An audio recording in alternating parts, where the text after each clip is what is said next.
आज मैं बहुत खुश था क्योंकि आज मेरी शादी मेरी पसंद की लड़की से हुई थी। रम्या को मैंने एक शादी के फंक्शन में देखा था और पहली बार में ही उसके प्यार में पड़ गया।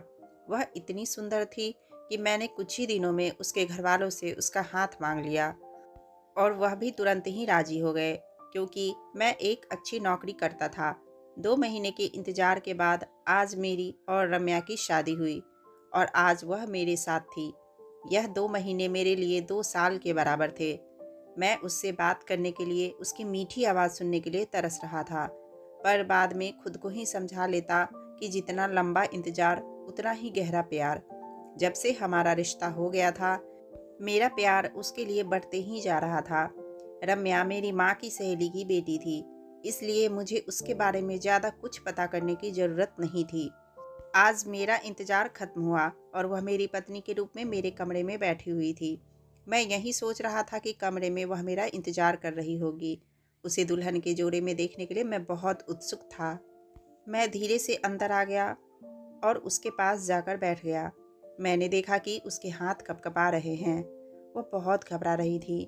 मैंने उसका हाथ अपने हाथों में लिया, पर उसने तुरंत अपना हाथ खींच लिया। शायद वह शर्मा रही थी। मैंने उससे कहा कि तुम्हें घबराने की कोई ज़रूरत नहीं है।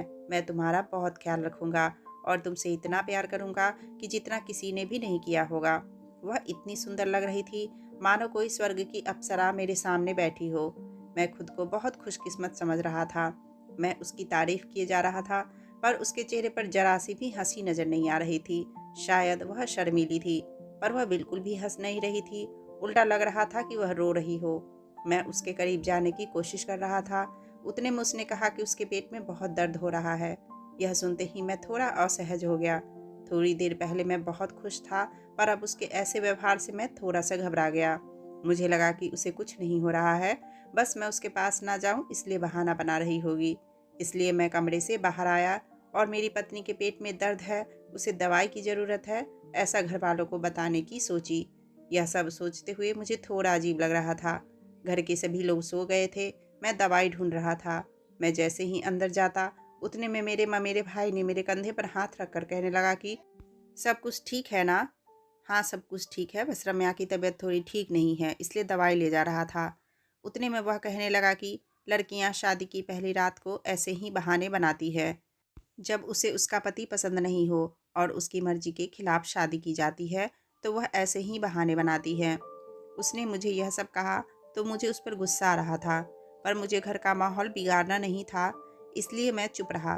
थोड़ी देर पहले मैं यही सोच रहा था कि सच में रम्या के पेट में दर्द हो रहा होगा, पर अब भाई की बातें सुनकर यही लग रहा था कि क्या सच में उसे मुझ में कोई दिलचस्पी नहीं है? अगर उसे मैं पसंद नहीं था, तो उसने शादी के लिए हाँ क्यों कहा? पर जहाँ तक मुझे पता था, उसके घर वालों ने उसकी मर्जी जानकर ही इस रिश्ते के लिए हाँ कही थी। अगले पल लगा कि कहीं ऐसा तो नहीं मेरे भाई ने जानबूझकर ऐसा ख्याल मेरे दिमाग में भरा हो ताकि पति पत्नी का रिश्ता खराब हो। इसलिए कभी कभी लोग पत्नी के बारे में ऐसा कुछ कहते हैं। अगर मैं इसे डॉक्टर के पास ले जाऊं तो इस पर भी लोग कहेंगे कि शादी की पहली रात को ही पत्नी को अस्पताल क्यों ले गया। आखिर रम्या को क्या हो गया कि उसकी तबीयत बिगड़ गई। लोग ऐसी चीज़ों पर बहुत गौर करते हैं और उसे गलत रंग देते हैं। मैं कमरे में गया, रम्या को दवाई दी और उसे आराम करने के लिए कहा। लाइट बंद करके मैं बाहर हॉल में आ गया। पूरे घर में सन्नाटा पसरा हुआ था। मैं सोफे पर बैठ गया। ये सब सोचते सोचते कब आँख लग गई पता ही नहीं चला। सुबह माँ की आवाज़ से मेरी आँख खुली। तुम यहाँ क्या कर रहे हो? माँ, तुम्हें पता है ना, मुझे सुबह 6 बजे चाय पीने की आदत है। बस चाय के लिए ही बाहर आया था और कब आकर सोफे पर आँख लग गई पता ही नहीं चला। वह सब तो ठीक है बेटा, लेकिन बाकी के रिश्तेदारों ने तुम्हें ऐसे यहाँ देख लिया तो क्या सोचेंगे? इस बात को गलत रंग दे देंगे। जाओ तुम अपने कमरे में। थोड़ी देर बाद सभी लोग अपने अपने कमरों से बाहर आ गए। मेरा उदास चेहरा देखकर उन्हें बातों का अंदाजा हो गया होगा, पर किसी ने मुझसे कुछ नहीं कहा। मेरी आंखें तो बहुत कुछ कह रही थी। मैं चेहरे से तो खुश होने का जता रहा था, पर शायद मेरे मन की अवस्था मेरी आंखें बयां कर रही थी। माँ ने मुझे रम्या को देखने के लिए अंदर भेजा। देखा तो वह बेड पर नहीं थी। वॉशरूम में से पानी की आवाज़ आ रही थी, पर सामने का दृश्य देखकर मेरी पलकें गीली हो गई थी। मैं इन सब के बारे में सोच भी नहीं सकता था। सफ़ेद चादर पर लाल धब्बे थे, जो मुझे कुछ अलग ही बात बता रहे थे। मुझे नहीं पता इसका क्या मतलब था। मैं जब रात में कमरे से बाहर आया तो मेरे पीछे कोई तो कमरे में आया था और उसने मेरा हक छीन लिया। ऐसा लग रहा था कि किसी ने मेरे दिल पर बहुत गहरे जख्म कर दिए हो। जब रम्या वॉशरूम से बाहर आई तो वह थोड़ी घबराई सी लगी, मानो उसे इन सब के बारे में कुछ भी पता ना हो। वह स्तब्ध होकर चादर की तरफ देखे जा रही थी और मैं गुस्से से लाल हुआ जा रहा था। मैंने उससे कई सवाल किए पर उसने कोई जवाब नहीं दिया। मैंने कहा, मुझे इन सब के बारे में जानना है। क्या है यह सब? साफ साफ बताओ, वरना मैं तुम्हें तुम्हारे मायके छोड़ आऊँगा और तुम्हें तलाक दे दूँगा। यह सुनकर वह घबरा गई और बोली कि मुझे कुछ समय दे दो, मैं तुम्हें सब कुछ बता दूँगी। बस अभी कुछ मत पूछना। मुझे उसकी बातों पर विश्वास नहीं हो रहा था। लग रहा था जैसे वह कोई बहाना बना रही हो। मैंने कहा कि मुझे मेरे सवालों का जवाब चाहिए। तुमने मुझे अपने पास आने नहीं दिया और फिर यह दाग। मैंने प्यार की खातिर तुमसे शादी की और प्यार में इतना अंधा हो गया था कि तुम्हारे बारे में कुछ भी पता नहीं किया। पर अब लग रहा है कि तुमसे शादी करके मैंने बहुत बड़ी गलती कर दी। आखिर ऐसा कौन सा रहस्य है जो तुम मुझे कुछ महीने के बाद ही बताओगी? मैं इंतज़ार नहीं कर सकता। घर में किसी को कुछ पता ना चले, इसलिए मैं धीरे ही बोल रहा था पर गुस्से में बोल रहा था। मैं नहीं चाहता था कि यह बात हमारे कमरे से बाहर जाए। मेरा गुस्सा देखकर वह बहुत डर गई और रोने लग गई। उसे रोता देख मुझे बुरा लग रहा था। चाहे कुछ भी हो, वह मेरा पहला प्यार थी। पर मन में यही सवाल था कि आखिर किसने मुझसे मेरा यह हक छीना? क्या सोचकर मैंने शादी की थी और मेरी पत्नी ने मुझे मेरी ही नज़रों में गिरा दिया? चेहरे से इतनी मासूम दिखने वाली अंदर से इतनी बुरी होगी, यह मैंने कभी सोचा भी नहीं था। मेरे भाई का मिलनसार स्वभाव था। महीने में 3-4 लड़कियों से संबंध रखता, उनके साथ घूमता फिरता, फिर उनको छोड़ देता। पर खुद की भाभी के साथ ऐसा कुछ करेगा, इसके बारे में मैंने कभी सोचा भी नहीं था। शक तो मुझे अपने भाई पर भी आ रहा था। आखिर उसकी घड़ी मेरे कमरे में क्या कर रही थी? मैंने अपनी बाइक की चाबी ली और निकल गया घर से। कुछ समझ नहीं आ रहा था।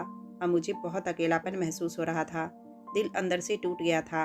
रात कब हो गई मुझे पता ही नहीं चला। मम्मी पापा के बार बार फ़ोन आ रहे थे। जैसे तैसे खुद को समझाते हुए मैं घर लौट आया।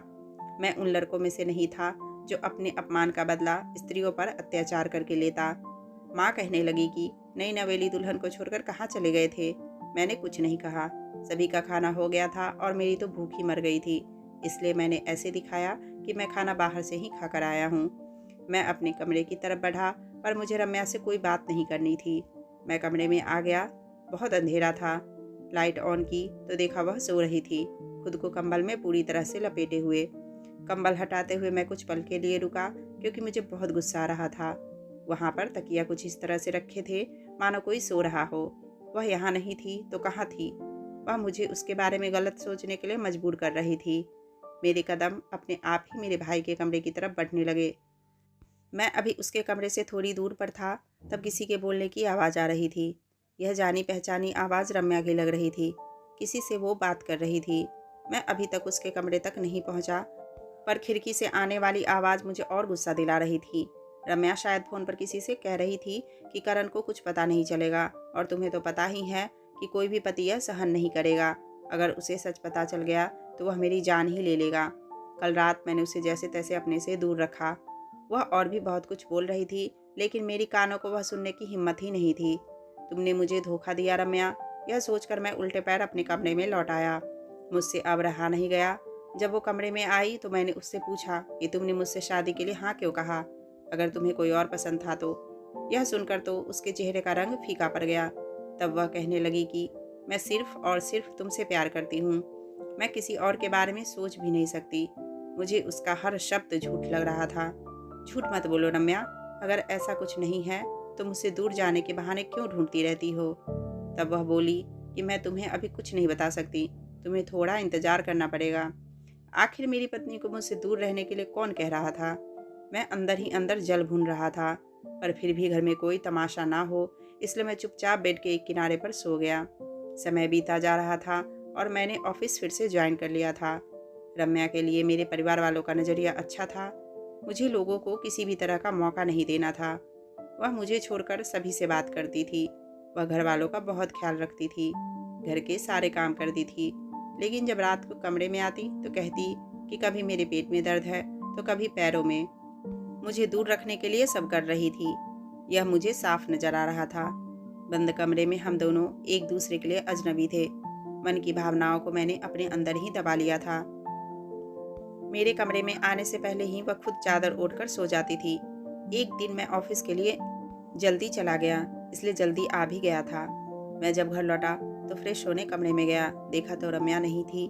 मैंने उसको हर जगह देखा, पर वह मुझे कहीं नहीं मिली। मैंने माँ से पूछा तो माँ ने मेरी तरफ हैरानी से देखा और कहने लगी, तुम इतनी जल्दी भूल गए? तुमने ही तो उसे बुलाया था। मैं तो माँ की तरफ देखते ही रह गया। अब हैरान होने की बारी मेरी थी। मैंने कहा, मैंने कब बुलाया रम्या को? अरे तुमने खुद ही तो उसे तुम्हारे भाई के साथ भेजने के लिए कहा था। मैंने माँ की तरफ देखा तो माँ थोड़ी परेशान सी लगी। फिर मैंने जानबूझकर कहा कि हाँ हाँ याद आया, मैंने ही तो कहा था। काम के स्ट्रेस के कारण मैं तो भूल ही गया था। मैं वहाँ से चुपचाप अपने कमरे में आ गया। दिल अंदर से जल रहा था। आखिर मेरी पत्नी मेरे भाई के साथ यह घर छोड़कर चली गई। माँ मेरे कमरे में ही चाय लेकर आ गई। 1 घंटे से ज़्यादा का वक्त बीत गया था और अभी तक दोनों लौटे नहीं थे। थोड़ी देर बाद रूम का दरवाज़ा खुला और वह अंदर आई। मुझे देख थोड़ी हैरान और परेशान सी लग रही थी। कहने लगी, मेरी तबीयत ठीक नहीं थी, इसलिए आपके भाई के साथ डॉक्टर के पास गई थी। यह सुनकर पता नहीं क्यों मुझे ज़्यादा कुछ फर्क नहीं पड़ा था, पर वह मुझसे जो झूठ बोल रही थी उस वजह से मेरा शक और गहरा होता जा रहा था। फ़ोन और पर्स टेबल पर रख वह वॉशरूम में चली गई। तभी मेरी नज़र उसके फ़ोन पर पड़ी। फ़ोन में उस दिन का कॉल रिकॉर्ड चेक किया और देखा तो उसमें उस समय उसकी बहन का नंबर था। मैंने वही नंबर डायल किया तो सामने से एक मर्द की आवाज़ सुनाई दी। मेरे शरीर में तो मानो बिजली सी दौड़ गई हो। वह आवाज़ मेरे लिए पूरी तरह से अजनबी थी। ना तो वह आवाज़ मेरे भाई की थी और ना ही मेरी साली की। मुझे अपने गुस्से पर काबू नहीं हो पा रहा था। उतने में रम्या के आने की आवाज़ आई और मैंने झट से फ़ोन टेबल पर रख दिया, पर जल्दी जल्दी में वह मेरे हाथ से छूट गया और नीचे गिर गया। फ़ोन की डिस्प्ले टूट गई थी। मुझे देख बोली कि क्या हुआ करण, इतने गुस्से में क्यों दिख रहे हो? मुझसे अब रहा नहीं गया और मैंने उसको खींचकर एक थप्पड़ मार दिया और कहा कि आज किसके साथ गई थी तुम? उसके चेहरे का रंग फीका पड़ गया था और उतने में उसे उल्टी सी आई और वह वॉशरूम में चली गई। बाहर आने के बाद वो रोने लगी और हाथ जोड़कर बोली कि प्लीज़ मेरे बारे में कुछ भी उल्टा सीधा मत सोचो, मेरा किसी के साथ कोई गलत संबंध नहीं है। इतना कहते ही वह बेहोश होकर ज़मीन पर गिर गई। उसकी ऐसी हालत देखकर भी मुझे उस पर दया नहीं आई। मेरे मन में सवालों का बवंडर चल रहा था और अब उसकी ऐसी हालत देखकर मेरे मन में यही आया कि कहीं यह किसी बच्चे की माँ तो। उतने में मेरा भाई अंदर आया। उसे ऐसे देखकर पूछने लगा कि क्या हुआ भाभी को, क्या किया तुमने इसके साथ? मुझसे अपना गुस्सा कंट्रोल नहीं हो रहा था। मैंने उसे रम्या के पास से धकेलते हुए पीछे किया और कहा कि तुम्हारी हिम्मत कैसे हुई मेरी पत्नी को हाथ लगाने की? मैं आज तक कभी भी इतनी ऊंची आवाज़ में बात नहीं की थी। उतनी में माँ मेरे कमरे में आई और रम्या को देखकर घबरा गई। फिर हम सब उसे अस्पताल ले गए। माँ बहुत डर गई थी। कुछ घंटे बाद रम्या की बड़ी बहन और उसके पति आए, पर उन्हें किसने बताया कि हम अस्पताल में हैं? तब वह बोली कि थोड़ी देर पहले ही फ़ोन आया था। जब हम घर पहुँचे तो पता चला कि रम्या अस्पताल में है। थोड़ी देर बाद रम्या को होश आया। जब मैंने डॉक्टर से पूछा तो वह कहने लगे कि कुछ नहीं, बीपी लो होने के कारण ऐसा हुआ था। उसके खान पान का ठीक से ख्याल रखो। मुझे तो अब डॉक्टर पर भी शक होने लगा था। तब भी मैं चुप रहा। मुझे अब मेरे भाई पर और ज़्यादा शक होने लगा था, पर मैंने यही सोचा कि मैं 3 महीने का इंतज़ार करूँगा और 3 महीने होते ही रम्या को तलाक दे दूँगा। ऐसी लड़की की मेरी ज़िंदगी में कोई जगह नहीं है। एक दिन मैं काम पर से जल्दी लौट आया और हॉल में बैठकर चाय पी रहा था। मैंने देखा कि रम्या तैयार होकर कहीं जा रही थी। हम दोनों में बातचीत एकदम बंद थी, इसलिए मैंने उससे कुछ नहीं पूछा। वह आगे गई तो मैंने अपनी बाइक निकाली और उसके पीछे गया। उसने ऑटो वाले को एक क्लिनिक के सामने रुकने के लिए कहा। वह अंदर गई और थोड़ी देर बाद जब मैं भी उसके पीछे अंदर गया तो वह मुझे कहीं दिखाई नहीं दी। जब रिसेप्शन पर पूछा और अपनी पत्नी का नाम बताया तो वह रिसेप्शनिस्ट कहने लगी कि यह आपकी पत्नी की रिपोर्ट है, आप उसे डॉक्टर के केबिन में ले जाइए, वह वहीं है। रिपोर्ट देखने की मेरी हिम्मत नहीं थी। मैं सीधे केबिन में पहुंचा। वहां मेरी आंखों में आंसू आ गए थे कि मैं जिससे इतना प्यार करता था, जिस पर इतना विश्वास करता था, उसी ने मेरा विश्वासघात किया। वह मेरे सामने थी और बोली कि अब तुम्हें तो सच पता चल ही गया है ना? मैंने फिर भी कुछ नहीं कहा और उसे वह रिपोर्ट दे दी। आगे वह कहने लगी कि मुझे ऐसी बीमारी है जिस वजह से मैं अपने पति के पास नहीं जा सकती। मैं जब 13 साल की थी तब माँ इस दुनिया से चली गई। मेरे लिए मेरी बड़ी बहन ही सब कुछ थी। मैं 14 साल की हुई और मुझे पीरियड्स आना शुरू हुआ और जब आते तो रुकते नहीं थे। डॉक्टर को दिखाया पर कोई फ़ायदा नहीं हुआ। दीदी ने मुझे कई जगह दिखाया। फिर मैं 22 साल की हुई और तुम्हारा रिश्ता मेरे लिए आया।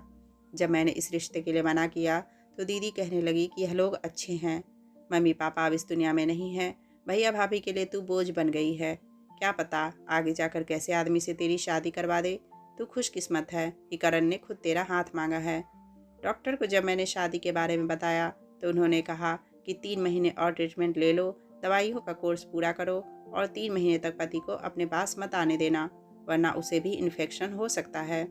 बस यही सच्चाई थी जो मैंने तुमसे छुपाई और इसके लिए मैं तुमसे माफ़ी भी मांगती हूँ कि मैंने तुम्हें अंधेरे में रखा। आज जब मेरी रिपोर्ट आ गई है और सब कुछ नॉर्मल है तो आज मैं तुम्हें यह बताने ही वाली थी। मुझे समझ नहीं आ रहा था कि आगे क्या कहूँ। मैंने अपनी पत्नी पर शक किया, अपने भाई पर शक किया, मुझे खुद पर भी शर्म आ रही थी। मैंने रम्या से माफ़ी मांगी और सारी गलतफहमियां दूर करके हम अपने घर चल दिए। दोस्तों, जीवन में कई बार ऐसे क्षण आते हैं जब हम सिर्फ गलतफहमियों के दम पर अपनी ज़िंदगी बर्बाद कर लेते हैं। इसलिए थोड़ा विश्वास और थोड़ी समझदारी दिखाएं तो रिश्ते इस तरह से उलझेंगे नहीं। कहानी अगर अच्छी लगी तो लाइक करें और चैनल पर नए आए हो तो प्लीज़ चैनल को सब्सक्राइब कर दें। वीडियो देखने के लिए आपका बहुत बहुत धन्यवाद।